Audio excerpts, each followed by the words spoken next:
늦은 배움이 오히려 깊이를 만듭니다. 어제 오후 문화센터 앞을 지나다 한 광경을 보았습니다. 70줄로 보이는 할머니가 젊은 강사에게 영어 발음을 배우고 계셨습니다. 서툴지만 열심히 따라하셨습니다. 젊은 학생들 사이에서도 위축되지 않으셨습니다. 수업이 끝나고 나오시는 할머니께 여쭤봤습니다. 힘들지 않으세요? 할머니가 환하게 웃으며 대답하셨습니다. 늦게 배우니까 오히려 더 소중해요. 젊었을 땐 몰랐던 배움의 기쁨을 지금 느껴요. 그 말을 듣는 순간 깨달았습니다. 늦은 배움이 결코 불리한 것이 아니라 오히려 더 깊은 의미를 가질 수 있다는 것을. 집으로 돌아오며 생각했습니다. 우리는 늘 말합니다. 이제 너무 늦었다고. 나이 들어서 뭘 배우냐고. 젊었을 때 했어야 했다고. 하지만 정말 그럴까요? 나이가 들어서 배우는 것이 정말 의미 없을까요? 어쩌면 오히려 나이 들어서 배워야 진짜 배움의 가치를 아는 건 아닐까요? 혹시 여러분도 무언가 배우고 싶지만 나이 때문에 망설이고 계신가요? 늦었다고 포기하고 계신가요? 오늘 이 이야기를 듣고 나면 늦은 배움이 얼마나 아름다운지 깨닫게 되실 겁니다. 한 60대 후반 남성분의 이야기입니다. 평생 그림을 그리고 싶었습니다. 젊었을 때부터 그림에 관심이 많았습니다. 하지만 기회가 없었습니다. 생계를 위해 일해야 했고 가족을 먹여 살려야 했습니다. 은퇴하고 나서야 시간이 생겼습니다. 그림을 배워볼까 생각했습니다. 하지만 망설여졌습니다. 60이 넘어서 뭘 배우나? 젊은 사람들 사이에서 창피하지 않을까? 이제 와서 화가가 될 것도 아닌데. 하지만 아내가 권했습니다. 하고 싶었던 거 이제라도 해보라고. 나이가 뭐가 중요하냐고. 용기를 냈습니다. 동네 미술학원에 등록했습니다. 첫날 학원에 갔습니다. 학생들은 대부분 젊었습니다. 20, 30대가 많았습니다. 자신만 늙어 보였습니다. 위축됐습니다. 돌아가고 싶었습니다. 하지만 선생님이 반갑게 맞아줬습니다. 나이는 중요하지 않다고, 배우고 싶은 마음이 중요하다고, 편하게 하라고 했습니다. 첫 시간은 대생이었습니다. 정물을 그려야 했습니다. 연필을 잡았습니다. 선을 그었습니다. 서툴렀습니다. 젊은 학생들은 금방금방 그렸습니다. 자신만 느렸습니다. 좌절했습니다. 역시 나이 들어서는 안 되는구나. 재능도 없는 것 같고. 그만둘까 생각했습니다. 하지만 선생님이 다가왔습니다. 그림을 보더니 말했습니다. 선이 참 신중하네요. 깊이가 느껴집니다. 젊은 학생들은 빠르지만 얕아요. 선생님은 느리지만 깊이 있어요. 그 말에 힘을 얻었습니다. 계속 다녔습니다. 매주 2번씩 학원에 갔습니다. 집에서도 연습했습니다. 조금씩 나아졌습니다. 석 달쯤 지나자 재미를 느끼기 시작했습니다. 그림 그리는 시간이 즐거웠습니다. 몰입했습니다. 시간 가는 줄 몰랐습니다. 1년이 지났습니다. 실력이 많이 늘었습니다. 선생님이 칭찬했습니다. 젊은 학생들보다 발전 속도는 느리지만 깊이가 다르다고. 그림에 삶이 담겨 있다고 했습니다. 그제야 깨달았습니다.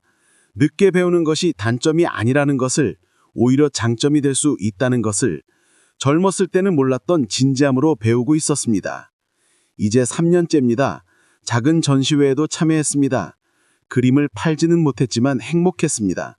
무엇보다 매일이 의미 있어졌습니다. 배우는 기쁨이 삶을 채웠습니다. 그분은 말합니다. 60에 시작한 그림이 인생 이모작이 됐다고, 늦게 배워서 오히려 더 소중하다고, 젊었을 때 배웠다면 이렇게 진지하게 하지 못했을 거라고 합니다. 왜 늦은 배움이 깊이를 만들까요? 여러 이유가 있습니다. 첫째, 절실함이 다릅니다. 젊을 때는 시간이 많습니다. 언제든 다시 할 수 있다고 생각합니다. 하지만 나이 들면 다릅니다.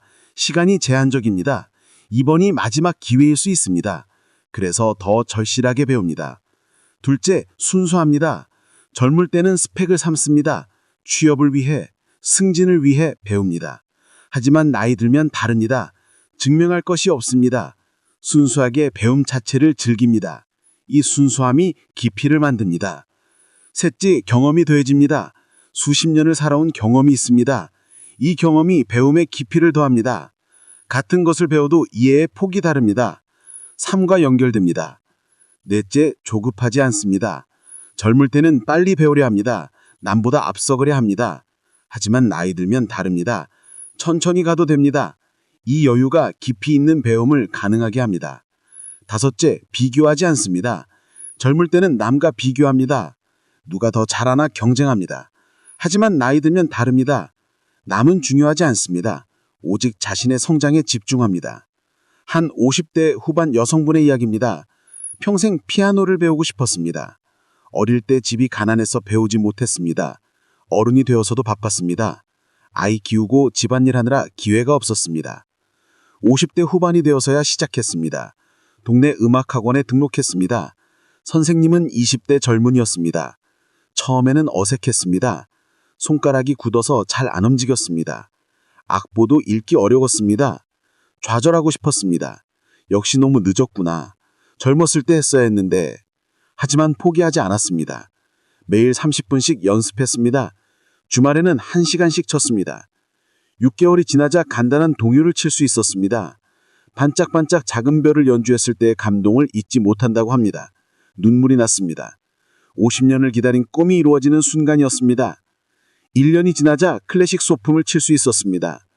베토벤의 엘리제를 위하여를 연주했습니다. 서툴렀지만 의미 있었습니다. 평생의 소원을 이룬 것입니다. 선생님이 말했습니다. 늦게 배우는 학생들이 오히려 더 열심히 한다고, 젊은 학생들은 재능은 있지만 진지함이 부족하다고, 나이 든 학생들은 느리지만 깊이가 있다고 했습니다. 이제 3년째입니다. 요양원에서 봉사 연주를 합니다. 할머니, 할아버지들에게 피아노를 쳐드립니다. 옛날 노래들을 연주합니다. 어르신들이 좋아하십니다. 함께 노래를 부르십니다. 그분은 말합니다. 50대에 시작한 피아노가 인생을 바꿨다고. 늦게 배워서 오히려 더 소중하다고. 젊었을 때 배웠다면 이렇게 소중하게 여기지 못했을 거라고 합니다. 늦은 배움에 또 다른 장점이 있습니다. 실패를 두려워하지 않는다는 것입니다. 젊을 때는 실패가 두렵습니다. 창피합니다. 자존심이 상합니다. 하지만 나이 들면 다릅니다. 이미 많은 실패를 겪었습니다. 실패가 끝이 아니라는 것을 압니다. 그래서 과감하게 도전합니다. 서툴러도 괜찮습니다. 천천히 가도 됩니다. 이 마음의 여유가 배움을 즐겁게 만듭니다. 한 70대 초반 할아버지는 컴퓨터를 배우고 있습니다. 젊은이들은 쉽게 하는 것이 할아버지에게는 어렵습니다. 마우스 사용도 어색하고 타자도 느립니다. 하지만 포기하지 않습니다. 손주들과 화상통화를 하고 싶습니다. 이메일로 소식을 전하고 싶습니다. 이 목표가 할아버지를 움직입니다. 선생님에게 수십 번을 물어봅니다. 같은 것을 반복해서 물어봅니다. 젊은 사람 같으면 창피해서 못 물을 것입니다. 하지만 할아버지는 개의치 않습니다. 배우는 것이 목적입니다. 체면은 중요하지 않습니다. 1년이 지났습니다. 이제 손주들과 화상통화를 합니다. 이메일도 보냅니다. 블로그에 글도 씁니다. 젊은이만큼 빠르지는 않지만 할 수 있습니다. 할아버지는 말합니다. 70에 배우는 컴퓨터가 새로운 세상을 열어줬다고. 늦게 배워서 오히려 더 신기하다고. 젊었을 때 배웠다면 당연히 여겼을 거라고 합니다. 지금 여러분이 배우고 싶은 것이 있나요? 하지만 나이 때문에 망설이고 계신가요? 너무 늦었다고 생각하시나요? 늦지 않았습니다. 50이든 60이든 70이든 배울 수 있습니다. 나이는 핑계일 뿐입니다. 중요한 것은 배우고 싶은 마음입니다. 오히려 늦게 배우는 것이 유리합니다. 젊은이보다 느릴 수 있습니다. 하지만 깊이가 다릅니다. 진지함이 다릅니다. 감사함이 다릅니다. 무엇을 배우고 싶으신가요? 악기, 그림, 외국어, 춤, 글쓰기, 무엇이든 좋습니다. 하고 싶은 것을 선택하십시오. 그리고 시작하십시오. 오늘부터 시작하십시오. 문화센터든 학원이든 온라인 강의든 찾아보십시오. 첫걸음을 떼십시오. 서툴러도 괜찮습니다. 느려도 됩니다. 남과 비교하지 마십시오. 오직 어제의 나보다 나아지면 됩니다. 실패를 두려워하지 마십시오. 나이 든 사람의 특권은 실패를 두려워하지 않는 것입니다. 창피함을 느끼지 않는 것입니다. 이 자유로움을 누리십시오. 그리고 즐기십시오. 결과가 아니라 과정을 즐기십시오. 배우는 그 자체가 기쁨입니다. 성장하는 느낌이 행복입니다. 늦은 배움이 오히려 깊이를 만듭니다. 나이가 들어서 배우면 진짜 배움의 가치를 합니다. 젊었을 때는 몰랐던 감사함을 느낍니다. 배움에는 나이가 없습니다. 80에 시작해도 됩니다. 90에 배워도 됩니다. 살아있는 한 배울 수 있습니다. 배우는 한 늙지 않습니다. 끝까지 시청해 주셔서 진심으로 감사드립니다. 오늘 이야기가 여러분께 배움을 시작할 용기를 드렸기를 합니다. 구독과 좋아요는 더 좋은 내용을 전하는 큰 힘이 됩니다. 여러분 모두 늦은 배움으로 인생 이모작 시작하시기를 진심으로 기원합니다.